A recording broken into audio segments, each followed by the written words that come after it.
This is a nice quick one. We're making maple glazed roasted parsnips. It's a perfect recipe for Christmas. It can be made ahead of time. And this is everything that we're going to need for this recipe. So let's get cooking. Now we're going to need parsnips, 1 kilo or 2.2 pounds. The weights don't really matter. It just depends on how many you want to make. Of course, the marinade and the seasoning is for this amount, so you will have to adjust accordingly. As for these though, what we want to do is just slide them out of the way and then just go through and peel these. And you can save the peels, you can roast them up and have little roasted parsnip skins, but that choice is all yours. Some parsnips do have really woody parts as well, so you want to go through and just make sure you remove those.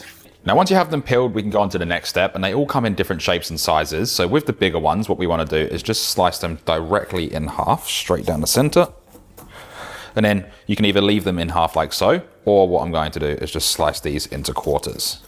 Then as for the smaller ones, all we need to do with these is just go through and slice them in half. That way, with the smaller ones, you get the exact same size pieces as the bigger ones. So we'll just go through and repeat that with the whole lot. It is also worth mentioning that you can remove the tops if you prefer, but for me, I'm going to leave them on.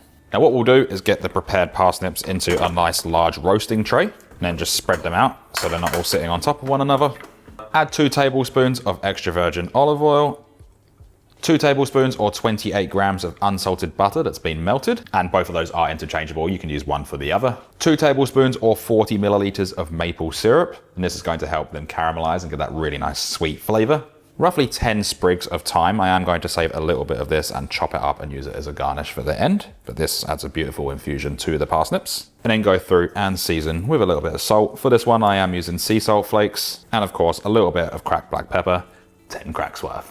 So with that in, just go through with clean hands and mix this all together. Make sure everything is coated, all of that butter and the maple syrup is evenly spread throughout, as well as if you're using the thyme, just make sure that's spread out as well for even infusion. These can then go into our oven at 200 degrees Celsius or 400 degrees Fahrenheit for about 35 to 40 minutes or until roasted, golden, and that beautiful caramelization has occurred. And we do need to flip these around halfway through just so we get that even color all over. Now, while we wait, it would have been rude for me not to use the parsnip peel. So to these, I'm going to add a tablespoon of extra virgin olive oil. Give them a quick mix with clean hands, just make sure everything is evenly coated in that extra virgin olive oil, and preferably use a bigger bowl. You can do these in an oven or the air fryer, which I am going to use, and these will be cooking for about 10 to 12 minutes at 180 degrees Celsius or 350 degrees Fahrenheit until they're crispy and golden. Now, after about 10 minutes in the air fryer, these are beautifully golden. We can add them into a bowl. They're really crispy as well. Season them with a little bit of sea salt flakes, and then all we need to do is just give it a small little toss. So there's a quick little snack that you can serve up beforehand, or you can use it as a chef snack and just have it off to the side and eat them whilst you're cooking everything. They're earthy, they're sweet, they taste fantastic, and should be able to hear that crunch.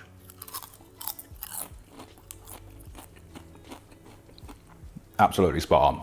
Now, after about 40 minutes, you have these beautiful golden parsnips. They have a really nice crust all over, and that nice caramelization has formed. It's completely optional. I'm just going to add over a little bit of fresh thyme just to freshen them up slightly. And of course, some sea salt flakes.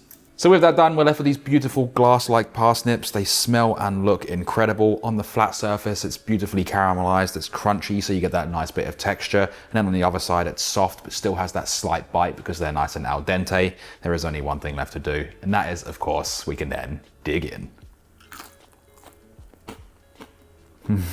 That's everything you want from a parsnip. It's sweet, it's savory, it's crispy, has that beautiful caramelization on there. If you want to make these ahead of time, you can cook them for about 30 to 35 minutes, bring them out, let them cool down, and then you can store them in the fridge for up to 3 days, similar to what we did in the carrots in the previous video. And then when you're ready to cook, all you need to do is put them in the oven for about 10 to 15 minutes to finish off that caramelization and of course get them nice and hard.